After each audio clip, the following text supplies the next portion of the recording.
যারা দুনিয়ার মধ্যে অহংকার বড়ত্ব নিয়ে চলাফেরা করে, আল্লাহ পাক রব্বুল আলামিন বলেন আল কিবরিয়াউ রিদাই আল আজমাতু ইজারি, অহংকার হলো আমার চাদর। আল্লাহ পাক রব্বুল আলামিন হাদিসে কুদসিতে মধ্যে বলেন অহংকার হলো আমার চাদর এবং বড়ত্ব হলো আমার পোশাক। ফামান্না জাআনি, এই যে অহংকার এবং বড়ত্ব নিয়ে যারা টানাটানি করে, আল্লাহ পাক রব্বুল আলামিন বলেন আদখালতুহু ফিন্নারি ওয়ালা উবালি, আমি আল্লাহ পাক রব্বুল আলামিন তাদেরকে অচিরেই লাঞ্ছিত অবস্থায় জাহান্নামে নিক্ষেপ করব। নাউজুবিল্লাহ বলে। ওয়াইবাদুর রহমানিল্লাযীনা ইয়ামশুনা আলাল আরদি হাওনা, রহমানের বান্দা তো তারাই যারা জমিনের মধ্যে যখন চলাফেরা করে, জমিনের মধ্যে যখন তারা চলাফেরা করে নম্র ভদ্রভাবে চলাফেরা করে। ওয়াইবাদুর রহমানিল্লাযীনা ইয়ামশুনা আলাল আরদি হাওনা ওয়া ইযা খাতাবাহুমুল জাহিলুন, এবং যারা ঝগড়া টাইপের লোক আছে, ঝগড়াটে লোক আছে, তাদেরকে যখন ডাকে তারা বলে ক্বালু সালামা, ইমানদাররা বলে সালাম। আমরা দুনিয়ার মধ্যে শান্তি চাই, শান্তি চাই, ঝগড়া ফাসাদ চাই না। সুবহানাল্লাহ। মুহতারাম হাজিরিন, এই জন্যে আমাদের প্রত্যেকের স্বভাবের মধ্যে, প্রত্যেকের জীবনের মধ্যে নম্রতা এবং ভদ্রতা সবচেয়ে বড় গুণ। নম্রতা ভদ্রতা যার মধ্যে আছে, সমুদয় কল্যাণ তার মধ্যে আছে। আল্লাহ রাসূল সাল্লাল্লাহু আলাইহি ওয়াসাল্লাম যখন চলতেন তখন জমিনের মধ্যে এইভাবে চলতেন। হাদিসের মধ্যে এসেছেন আল্লাহ রাসূল সাল্লাল্লাহু আলাইহি ওয়াসাল্লাম জমিনের মধ্যে যখন চলতেন তখন সামনের দিকে পা ঝুঁকে ঝুঁকে চলতেন। এরকম মনে হইতেছে যেমন পাহাড় থেকে উঁচু জায়গা থেকে যখন কোনো বান্দা পাহাড় থেকে উঁচু জায়গা থেকে যখন নামে, যেমন সতর্কভাবে পা ফেলে, আস্তে আস্তে পা ফেলে, আল্লাহ রাসূল সাল্লাল্লাহু আলাইহি ওয়াসাল্লাম জমিনের সুবহানাল্লাহ বলেন। আরেক জায়গায় আরেক হাদিসের মধ্যে আছে আল্লাহ রাসূল সাল্লাল্লাহু আলাইহি ওয়াসাল্লাম, রাসূলুল্লাহ সাল্লাল্লাহু আলাইহি ওয়াসাল্লাম যখন সাহাবায়ে কেরাম আজমাইন রাদিয়াল্লাহু তাআলা আনহুম তাদেরকে নিয়ে যখন রাস্তায় চলতেন, কোথাও সফর করতেন, আল্লাহ রাসূল সাল্লাল্লাহু আলাইহি ওয়াসাল্লাম তাদের পিছু পিছু চলতেন আর সমস্ত সাহাবায়ে কেরামদেরকে তিনি সর্বাগ্যে দান আগে বাড়াইয়া দিতেন। সুবহানাল্লাহ বলেন। এটা ছিল আমাদের রাসূলের আদর্শ, এটা হলো আমাদের সরকারের আদর্শ। আর দুনিয়ার মধ্যে দুনিয়াদার যারা আছে, যত নেতা আছে, তাদের বৈশিষ্ট্য হচ্ছে তারা আগে আগে চলে এবং তাদের কর্মী যারা আছে তারা পিছে পিছে চলে। কথা বলুন ঠিক কিনা? এটাই তো আমাদের রাসূলের আদর্শ। আর রাসূল সাল্লাল্লাহু আলাইহি ওয়াসাল্লাম জমিনের মধ্যে চলতেন, একদম নম্র ভদ্রভাবে চলতেন। আল্লাহ রাসূল সাল্লাল্লাহু আলাইহি ওয়াসাল্লাম হাদিসে কুদসিতে বর্ণনা করেন ক্বাল আল্লাহু তাআলা, আল্লাহ রাসূল সাল্লাল্লাহু আলাইহি ওয়াসাল্লাম বলেন, আল্লাহ পাক রব্বুল আলামিন বলেন যারা দুনিয়ার মধ্যে অহংকার বড়ত্ব নিয়ে চলাফেরা করে, আল্লাহ পাক রব্বুল আলামিন বলেন আল কিবরিয়াউ রিদাই আল আজমাতু ইজারি, অহংকার হলো আমার চাদর। আল্লাহ পাক রব্বুল আলামিন হাদিসে কুদসিতে মধ্যে বলেন অহংকার হলো আমার চাদর এবং বড়ত্ব হলো আমার পোশাক। ফামান্না জাআনি, এই যে অহংকার এবং বড়ত্ব নিয়ে যারা টানাটানি করে, আল্লাহ পাক রব্বুল আলামিন বলেন আদখালতুহু ফিন্নারি ওয়ালা উবালি, আমি আল্লাহ পাক রব্বুল আলামিন তাদেরকে অচিরেই লাঞ্ছিত অবস্থায় জাহান্নামে নিক্ষেপ করব। নাউজুবিল্লাহ বলে। এই জন্য মুহতারাম হাজিরিন, দুনিয়ার মধ্যে বসবাস করতে হলে নম্র ভদ্রভাবে করতে হবে। কথা বলুন ঠিক কিনা? অবশ্যই নম্রতা ভদ্রতা আমাদের রাসূলের গুণ, রাসূলের আদর্শ তো আমাদের জন্য আদর্শ। আল্লাহ পাক রব্বুল আলামিন বলেন, ওমা আরসালনাকা ইল্লা রাহমাতাল লিল আলামিন। আল্লাহু আকবার বলেন। আল্লাহ পাক রব্বুল আলামিন আমাদের জন্য রাসূলের উত্তম আদর্শকে আল্লাহ পাক রব্বুল আলামিন তৈরি করে দিয়েছেন, কারণ রাসূল আমাদের মডেল, রাসূল আমাদের আদর্শ। অন্য জায়গায় আল্লাহ পাক রব্বুল আলামিন বলেন, লাকাদ কানা লাকুম ফি রাসূলিল্লাহি উসওয়াতুন হাসানা, তোমাদের জন্য রয়েছে রাসূলের উত্তম আদর্শ। সুবহানাল্লাহ বলেন। আমিরুল মুমিনিন হযরত ওমর রাদিয়াল্লাহু তাআলা আনহু তার খেলাফত শাসন আমলে সারা দিন ভর তার রাষ্ট্র পরিচালনা করতেন। সারা দিন ভর প্রজাদের খোঁজ খবর সব কিছু নিতেন। রাতের বেলাও ওমর রাদিয়াল্লাহু তাআলা আনহু আমিরুল মুমিনিন, যিনি সারা দুনিয়ার অর্ধ জগৎ শাসন করেছেন, সারা দুনিয়ার অর্ধ জগৎ শাসন করেছেন, আমিরুল মুমিনিন হযরতে ওমর রাদিয়াল্লাহু তাআলা আনহু রাষ্ট্রের মধ্যে প্রজাদের খোঁজ খবর নেওয়ার জন্য রাতের গভীর আঁধারের মধ্যে চলাচল করতেন। সুবহানাল্লাহ বলেন। কেমন ভাবে চলাফেরা করতেন? একদম সাধারণ মানুষের মতো চলাফেরা করতেন ওমর রাদিয়াল্লাহু তাআলা আনহু। তার মধ্যে কোনো অহংকার ছিল না, বরত্ব ছিল না, যার ফলে সারা দুনিয়ার মধ্যে ওমর রাদিয়াল্লাহু তাআলা আনহু অর্ধ জগৎ শাসন করেছেন। প্রত্যেকটা জায়গার মধ্যে ইনসাফ প্রতিষ্ঠিত করেছিলেন। সুবহানাল্লাহ। কেমন ইনসাফ প্রতিষ্ঠিত করেছেন?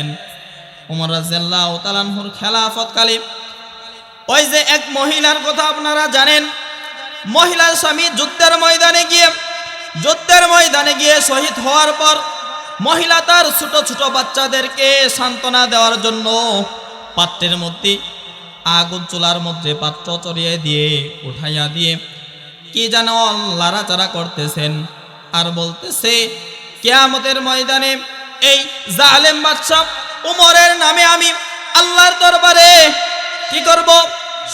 আল্লাহর দরবারে আমি নালিশ করব, বিচার দায়ের করব। ওমর রাদিয়াল্লাহু তাআলা আনহু শুনলেন। শোনার পর বললেন, মা আপনার কি হয়েছে? রাত্রির অন্ধকার রাতের মধ্যে ওমর রাদিয়াল্লাহু তাআলা আনহু খোঁজ খবর নিতে গিয়েছেন। বলল, এই বাদশার, এই যে রাষ্ট্রের শাসক ওমর, আমার স্বামীর মৃত্যুর পর কোনো খোঁজ খবর নেই নাই। ওমর রাদিয়াল্লাহু তাআলা আনহু খোঁজ খবর নেই নাই, এই জন্য আমি আল্লাহর দরবারে আমি মামলা দায়ের করব। ওমর রাদিয়াল্লাহু তাআলা আনহু কথা শোনার পর, এই কথা শোনার পর দৌড়িয়ে রাষ্ট্রীয় মালের মধ্যে গেছেন।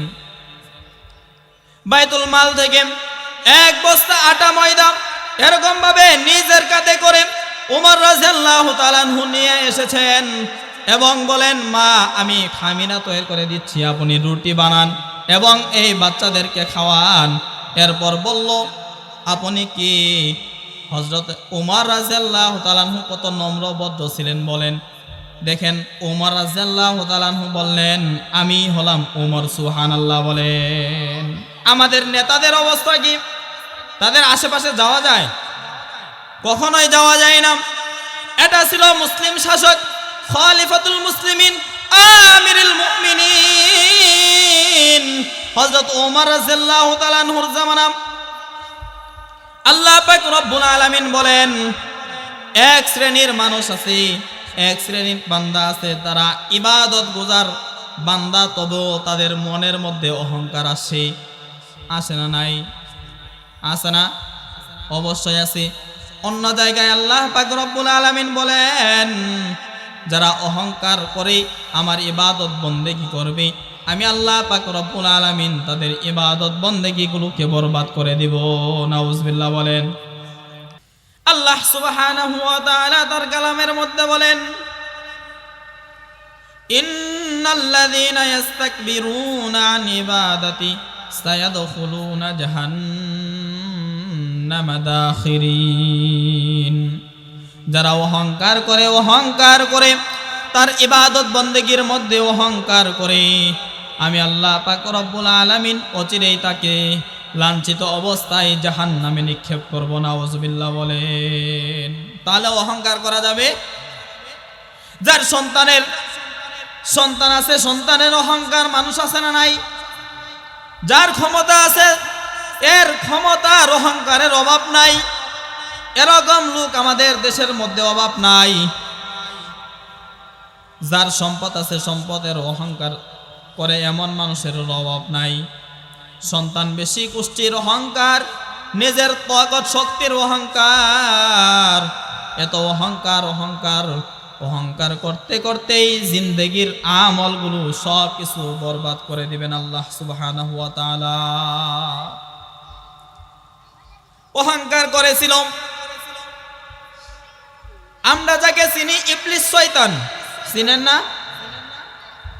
অহংকার করেছিল সাইয়্যিদুনা আদম আলাইহিস সালাতু ওয়াস সালামকে যখন আল্লাহ পাক রব্বুল আলামিন সৃষ্টি করলেন, আল্লাহ পাক রব্বুল আলামিন সমস্ত ফেরেশতাদেরকে বললেন, ও আমার ফেরেশতারা, তোমরা আদমকে সম্মানার্থে সিজদা করো। সুবহানাল্লাহ বলেন। আল্লাহ পাক রব্বুল আলামিনের আদেশ পাওয়া মাত্রই সমস্ত ফেরেশতাগণ আদম আলাইহিস সালাতু ওয়াস সালামকে সম্মানের সিজদা দিলেন। আল্লাহ পাক রব্বুল আলামিন ওই সময় ইবলিস শয়তান, তার নাম হলো আজাজিল, তার নাম কি? আজাজিল। ইবলিসকে বলল, হে ইবলিস, তুমি সিজদা করলা না কেন? ইবলিস এখন তার মনের মধ্যে অহংকার ঢুকে বলল, সে বলল, খলাকতানি মিন নার ওয়া খলাকতাহু ফিত তিন। ও আল্লাহ পাক রব্বুল আলামিন, আমি হলাম আগুনের তৈরি আর আদম হলো মাটির তৈরি। আর এরকম ভাবে ইবলিস আল্লাহ পাক রব্বুল আলামিনের সামনে যখন যুক্তি পেশ করলো, ইবলিস বলল, খলাকতানি মিন নার ওয়া খলাকতাহু ফিত তিন। আমি হইলাম আগুনের তৈরি আর আদম হইল মাটির তৈরি। আগুনের বৈশিষ্ট্য হলো উপর দিকে যাওয়া আর মাটির বৈশিষ্ট্য হলো নিচের দিকে যাওয়া। কি করলো ইবলিস? অহংকার করলো। আল্লাহ পাক রব্বুল আলামিন বলেন, তুমি যখন অহংকার করলা, অহংকার করার কারণে ইবলিস জান্নাতে তোমার বসবাস হবে না। ইবলিস ছিল মুআল্লিমুল মালায়েকা, যাকে বলা হয়তো ফেরেশতাদের সরদার। তাকে কি বলা হয়তো? ফেরেশতাদের সরদার বলা হয়তো, মুআল্লিমুল মালায়েকা বলা হয়তো। কারণ মুআল্লিমুল মালায়েকা বলা হয় ফেরেশতাদের শিক্ষক। ইবলিস ছিল ফেরেশতাদের শিক্ষক, কিন্তু শুধুমাত্র অহংকার করে একটু কথা বলল, খলাকতানি মিন নার ওয়া খলাকতাহু ফিত তিন। আমি হইলাম আগুনের তৈরি আর আদম হইল মাটির তৈরি, সুতরাং আদমকে সিজদা আমি করতে পারবো না। এই কথা বলতে দেরি তার তার জিন্দেগির সমস্ত ইবাদত বন্দেগিগুলোকে আল্লাহ পাক রব্বুল আলামিন ধ্বংস করে দিয়েছে। ৮০,০০০ বছর আল্লাহ সুবহানাহু ওয়া তাআলার ইবাদত করেছে ইবলিস। আমরা তো ৮০ বছর হায়াতে পাই না, নাকি বলেন? ৮০,০০০ বছর পর্যন্ত ইবলিস এরকম ভাবে আল্লাহ পাক রব্বুল আলামিনের ইবাদত করেছে। ৩০,০০০ বছর পর্যন্ত আল্লাহ তাআলার আরশ বহনকারী ফেরেশতাদেরকে শিক্ষা দিয়েছে। কেয়ারটেকার ছিল, আরশ বহনকারী ফেরেশতাদের পাহারাদার ছিল, রক্ষণাবেক্ষণ করত। ইবলিস শুধুমাত্র বলেছে খলাকতানি মিন নার ওয়া খলাকতাহু ফিত তিন। এই কথা বলতে দেরি তার ৮০,০০০ বছরের ইবাদত বন্দেগী বরবাদ হয়ে গিয়েছে। নাউজুবিল্লাহ। অহংকার করা যাবে মুহতারাম হাজিরিন? আবু আব্দুল্লাহ আন্দলুসি রহমাতুল্লাহ আলাই অনেক বড় বুজুর্গ ছিলেন। আবু আব্দুল্লাহ আন্দলুসি রহমাতুল্লাহ আলাই এত বড় বুজুর্গ ছিলেন, তার সার্গেতের অভাব নাই। কিন্তু তিনি একদিন হঠাৎ খ্রিস্টানদের গির্জা দিয়ে যাইতেছে, তিনি বললেন, হাই হাই, এদের ইবাদত বন্দেগী থেকে আল্লাহ পাক রব্বুল আলামিন আমাদেরকে সুন্দর করে সৃষ্টি করে দিয়েছেন। সুবহানাল্লাহ বলেন। শুধু এই কথা বলার কারণে, সংক্ষিপ্ত আকারে বলতেছি, এই কথা বলার কারণে আবু আব্দুল্লাহ উনদুলুসি রহমাতুল্লাহ আলাইহি আল্লাহ পাক রব্বুল আলামিন বিশাল এক পরীক্ষার মধ্যে ফেললেন। কেমন পরীক্ষা! আবু আব্দুল্লাহ উনদুলুসি রহমাতুল্লাহ আলাইহি সফরে যাইতেছেন, তার শাগির্দদেরকে নিয়ে যাইতেছেন। তিনি এমন পরীক্ষার মধ্যে পড়লেন, এই পরীক্ষাটা ছিল তার জন্য অত্যন্ত কঠিন। পথিমধ্যে এক খ্রিস্টান মেয়েকে দেখে তিনি প্রেমে পড়ে গেলেন। সংক্ষিপ্ত করে বলতেছি, প্রেমে পড়ে যাওয়ার পর তার ঈমান আমল সব কিছু ধ্বংস হয়ে গেল। 3 বছর পর্যন্ত আল্লাহ পাক রব্বুল আলামিন আবু আব্দুল্লাহ উনদুলুসি রহমাতুল্লাহ আলাইহি ওই খ্রিস্টানদের রাখাল হিসেবে বানিয়ে দিয়েছিলেন। নাউজুবিল্লাহ। শুধুমাত্র একটু অহংকার তার মনের মধ্যে আসছিল। পরবর্তী সময় তার শাগির্দরা যখন গেল, আবু আব্দুল্লাহ উনদুলুসি রহমাতুল্লাহ আলাইহি তওবা করে ফিরে আসলেন। এরকম ভাবে আবু আব্দুল্লাহ উনদুলুসি রহমাতুল্লাহ আলাইহিকে জিজ্ঞাসা করলেন, শায়েখ আমার, ও আমাদের শায়েখ, আপনার এই অবস্থা কেন হইল? আবু আব্দুল্লাহ উনদুলুসি রহমাতুল্লাহ আলাইহি বলেন, আমি এই কাজ করার কারণে আমার আল্লাহ পাক রব্বুল আলামিন আমাকে এরকম ভাবে পরীক্ষার মধ্যে ফেলে দিয়েছিলেন। আল্লাহ তাআলা পরীক্ষা করতে পারেন না আমাদেরকে? আমাদের রাসূলের আদর্শ কেমন ছিল?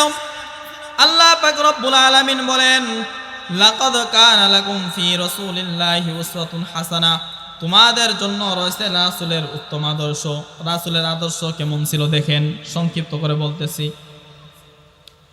ফাতহে মক্কার সময় যখন মক্কা বিজয় হয়ে গেল, আমাদের নেতারা হইলে কি করতেন? তাদের শত্রুদেরকে, তাদেরকে যারা নির্যাতন নিপীড়ন করেছেন তাদেরকে কি করতেন? প্রতিশোধ নিতেন না? প্রতিশোধ নিতেন। আর আল্লাহ রাসূল সাল্লাল্লাহু আলাইহি ওয়াসাল্লাম যখন ফাতহে মক্কা হইল, যখন মক্কা বিজয় হইল, রাসূলুল্লাহ সাল্লাল্লাহু আলাইহি ওয়াসাল্লামের আদর্শ দেখেন কেমন ছিল।